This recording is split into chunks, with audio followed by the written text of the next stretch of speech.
सभी भाई व मित्रों को मेरी तरफ से हाथ जोड़कर राम राम। कैसे हो मेरे मित्रों? अच्छे होंगे उस परमपिता परमात्मा शिव की कृपा से। आप सभी को पता है कि सावन का मस्त महीना चल रहा है। उस परमपिता परमात्मा की कृपा से, शिव की कृपा सभी भाइयों पे बरस रही है और सभी से निवेदन करता हूं कि उस परमपिता परमात्मा की शरण में रहिए। आज उसके बारे में कुछ गुणगान करते हैं, शिव संबंधी तत्व ज्ञान का वर्णन करते हैं। इस महिमा को जरूर सुनिए और चैनल को सब्सक्राइब और लाइक कर ले ताकि आने वाला वीडियो और नोटिफिकेशन सभी भाइयों के पास तुरंत पहुंच जाए। महत्व एवं उपसंहार। सूत जी ने कहा कि ऋषियों ने मैंने शिव ज्ञान जैसा सुना है उसे बता रहा हूं, तुम सब लोग सुनो। वह यतंत्र गुहा और परम मोक्ष स्वरूप है।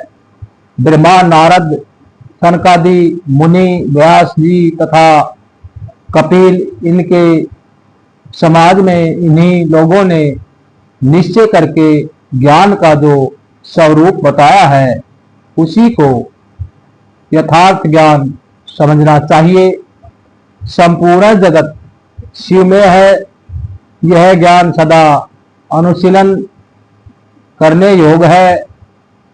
सर्वज्ञ विद्वान को यह निश्चित रूप से जानना चाहिए कि शिव स्वर में है। ब्रह्मा से लेकर यतत जो कुछ जगत दिखाई देता है वह सब शिव ही है। वे महादेव जी ही शिव कहलाते हैं। जब उनकी इच्छा होती है तब वे इस जगत की रचना करते हैं। वे ही सबको जानते हैं, उनको कोई नहीं जानता। वे इस जगत की रचना करके समय इसके भीतर प्रविष्ट होकर भी इससे दूर है। वास्तव में उनका कोई इसमें प्रवेश नहीं है हुआ है, क्योंकि वे निर्मल सच्चिदानंद स्वरूप है। जैसे सूर्य आदि ज्योतियों का जल से प्रतिबिंब पड़ता है, वास्तव में जल के भीतर उनका प्रवेश नहीं होता। उसी प्रकार साक्षात शिव के विषय में समझना चाहिए। वास्तव वस्तु जो तो वे स्वयं ही सब कुछ है। मतभेद ही अज्ञान है, क्योंकि शिव से भिन्न किसी हेतु वस्तु की सत्ता नहीं है। संपूर्ण दर्शनों में मतभेद ही दिखाई जाता है, परंतु वेदांती नित्य अद्वितीय तत्व का वर्णन करते हैं। जीव परमात्मा शिव का ही अंश है, परंतु अविद्या से मोहित होकर अश्व हो रहा है और अपने को शिव से भिन्न समझता है। अविद्या से मुक्त होने पर वह शिव ही हो जाता है। शिव सबको व्याप्त करके स्थित है और संपूर्ण जंतुओं में व्यापक है। वे जड़ और चेतन है, सबके ईश्वर होकर स्वयं ही सबका कल्याण करते हैं। जो विद्वान पुरुष है, वेदांत मार्ग का आश्रय ले उसके उनके साक्षात्कार के लिए साधन करता है, उसे वह साक्षात रूप फल अवश्य प्राप्त होता है। व्यापक अग्रतत्व प्रत्येक कंश में स्थित है, परंतु जो उस कंश का मथन करता है वही संदिग्ध रूप से आग्रह को प्रकट करके देखता है। उसी तरह जो बुद्धिमान यहाँ भक्ति आदि साधनों का अनुष्ठान करता है उसे अवश्य शिव का दर्शन प्राप्त होता है। इसमें संदेह नहीं है। सर्वतः केवल शिव है, शिव ही है, शिव है, दूसरी कोई वस्तु नहीं है। वे शिव भ्रम से ही सदा नाना रूपों में भाषित होते हैं। जैसे समुद्र, मिट्टी अथवा सूरण, ये उपाधि भेद से नाना तत्वों को प्राप्त होते हैं, उसी प्रकार भगवान शंकर भी उपाधियों से ही अनेक रूपों में भासते हैं। कार्य और कारणों में वास्तविक भेद नहीं होता, केवल भ्रम से भरी हुई बुद्धि के द्वारा ही उसमें भेद की प्रतीत होती है। भ्रम दूर होते ही भेद बुद्धि का नाश हो जाता है। जब बीज से अंकुर उत्पन्न होता है तब वह नाना तत्वों को प्रकट करता है। फिर अंत में वह बीज रूप में ही शिक्षित होता है और अंकुर नष्ट हो जाता है। ज्ञानी बीज रूप में ही स्थित है और नाना प्रकार के विकार अंकुर रूप है। उन शिव का विकार का स्वरूप अंकुरों की निवृत्ति हो जाने पर पुरुष फिर ज्ञानी रूप में ही स्थित होता है। इसमें अन्यथा विचार नहीं करना चाहिए। सब कुछ शिव है और शिव ही सब कुछ है। शिव तथा संपूर्ण जगत को कोई भेद नहीं है। फिर क्यों कोई अनेकता देखता है और क्यों एकता ढूंढता है? जैसे एक ही सूर्य नामक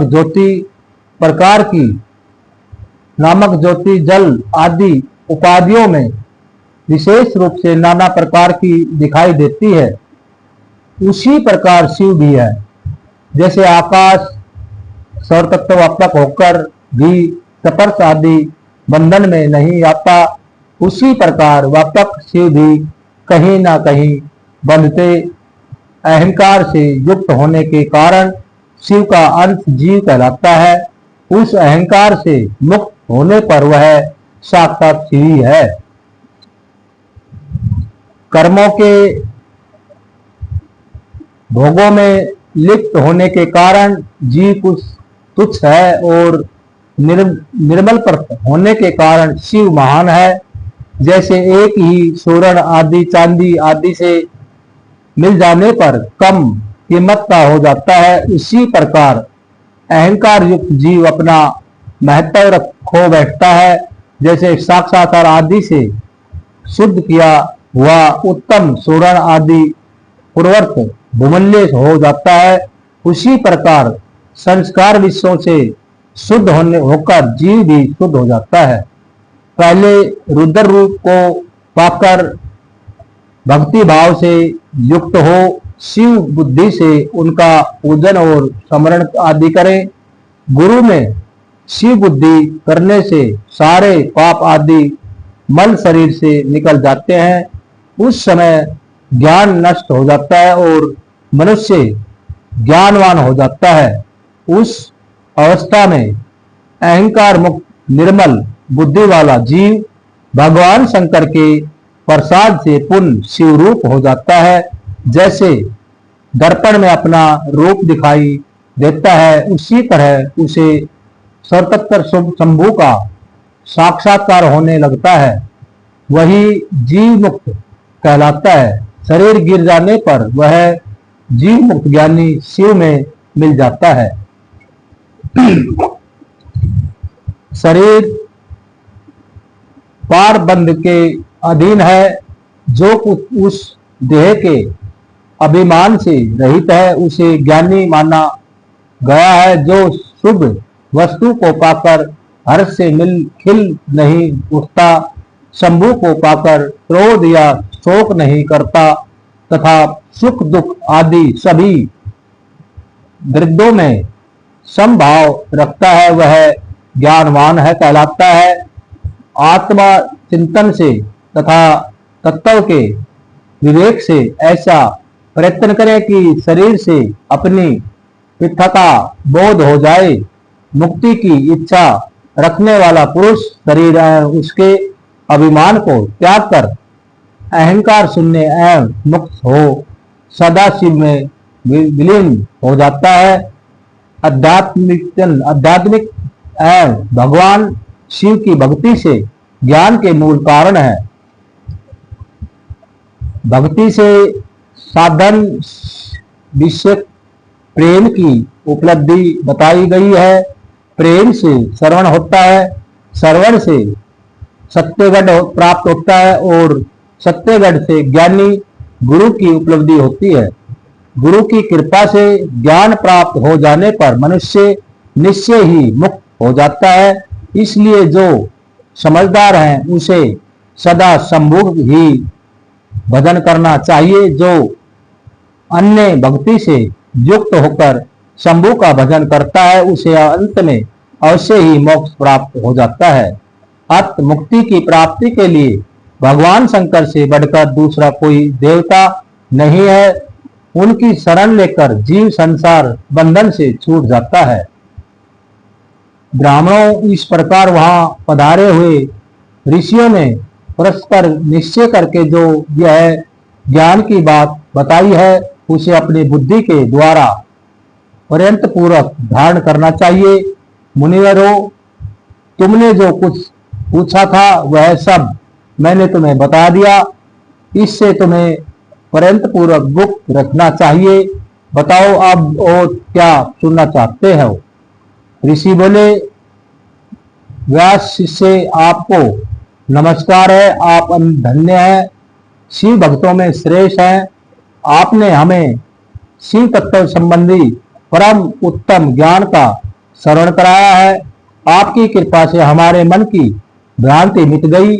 हम आपसे मोक्षदायक शिव तत्व का ज्ञान पाकर बहुत संतुष्ट हुए हैं। सूत जी ने कहा, द्विजो जो नास्तिक हो, श्रद्धाहीन हो और सठ हो, जो भगवान शिव का भगत न हो तथा इस विषय को सुनने की उचित रुचि न रखता हो, उसे इस तत्व का ज्ञान उपदेश नहीं देना चाहिए।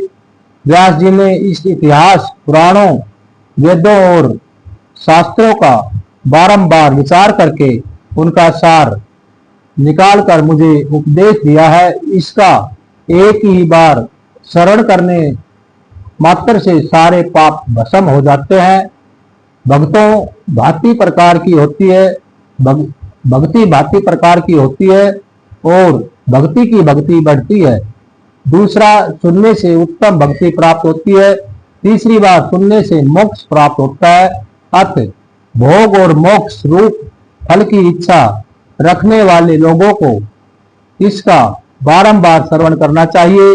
उत्तम फल को पाने के उद्देश्य से इस पुराण की 5 आवृत्तियां करनी चाहिए। ऐसा करने पर मनुष्य उसे अवश्य पाता है, इसमें संदेह नहीं है, क्योंकि यह व्यास जी का वचन है।